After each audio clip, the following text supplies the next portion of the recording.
Are you ready for a brutally honest review? Come experience the Test Track 3.0 Annual Passholder Pre-Opening Ride Preview with me. To those of you who may not know this is the third incarnation of the beloved EPCOT Classic Test Track, finally open after a year-long refurbishment.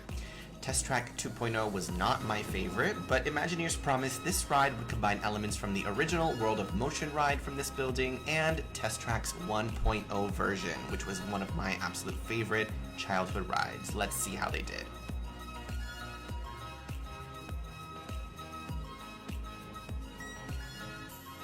So right off the bat, I love the fact that they have opened up all of these wonderful windows, and the awning outside in front of Test Track looks so much better than the old scaffolding they used to have. Definitely a serious aesthetic improvement, along with opening up this window right here into the queue, which has not been opened in, I think, decades. It's crazy.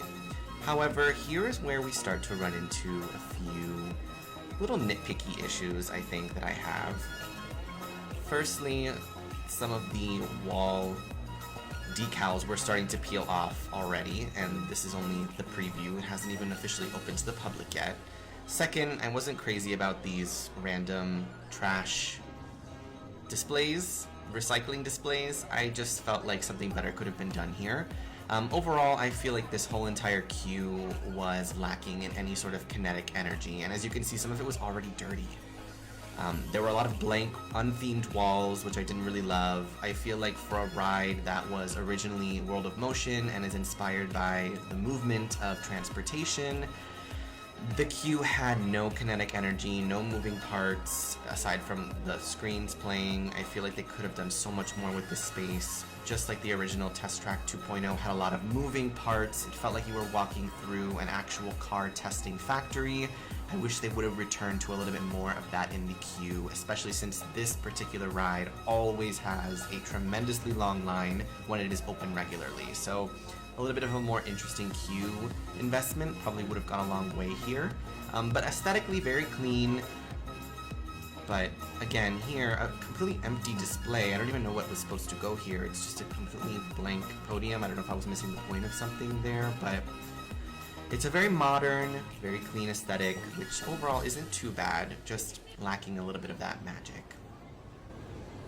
Now the ride vehicles themselves, total upgrade. I love the sleek black, almost reminds me of kind of like a Back to the Future feeling, but very cool, very nicely done ride vehicles. And the opening of these windows and little portholes, whatever you want to call them, very cool. Now here's the ride. I will shut up. Enjoy. Test Track. We've always been dreaming about the road to tomorrow. And now, we set a course for the future.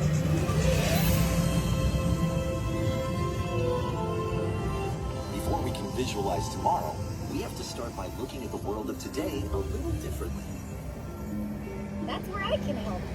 Let me show you how I see the world. By using advanced cameras and sensors, vehicles are constantly scanning the road ahead, helping to prepare us for any surprises. Hang on! Woo! Nicely done! Surprises, huh? I was built for this.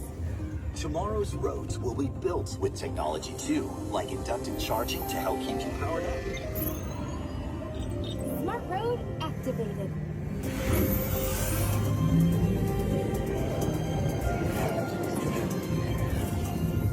Power transfer complete. Smart roads are just the beginning. Imagine being able to customize your vehicle at home. Can I show them? Go for it. First, select a new vehicle body. What about this one? Good choice. Now let's see how it looks. Let's try another.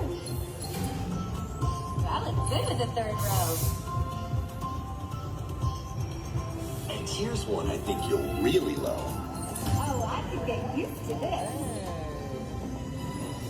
Now how about we kick back and enjoy the ride? Sure, it's always fun to be free. Woo!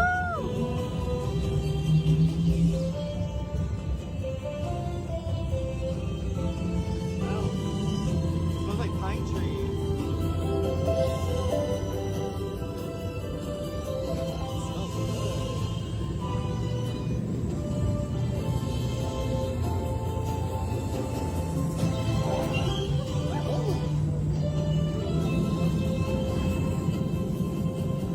Watch out! Told you, I got this. Right. Our road might have had some twists and turns, but the future is always just around the corner. And together, we keep moving forward, finding new ways to drive to a brighter tomorrow. Ready to see what else lies beyond the horizon? Go!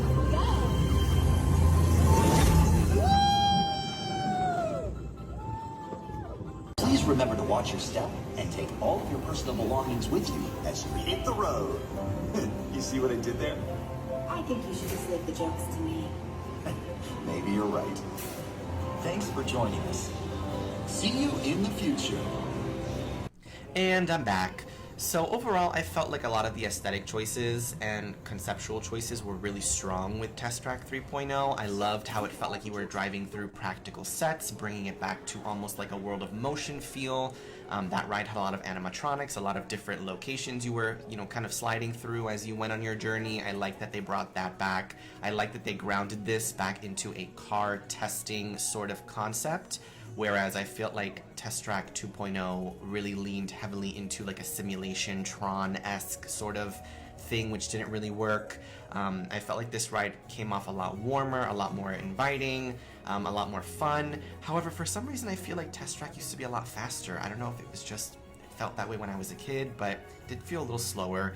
I do feel like this showroom used to be a lot better with Test Track 1.0. I felt like this was a very bland space. I wish they would have just used this for more ride rather than this showroom that felt very empty. Maybe there's cars coming, not sure. Hopefully this fills up before it opens. And then here we have the empty Test Track store, which was closed during the previews. If you like this video, please follow for more Disney content.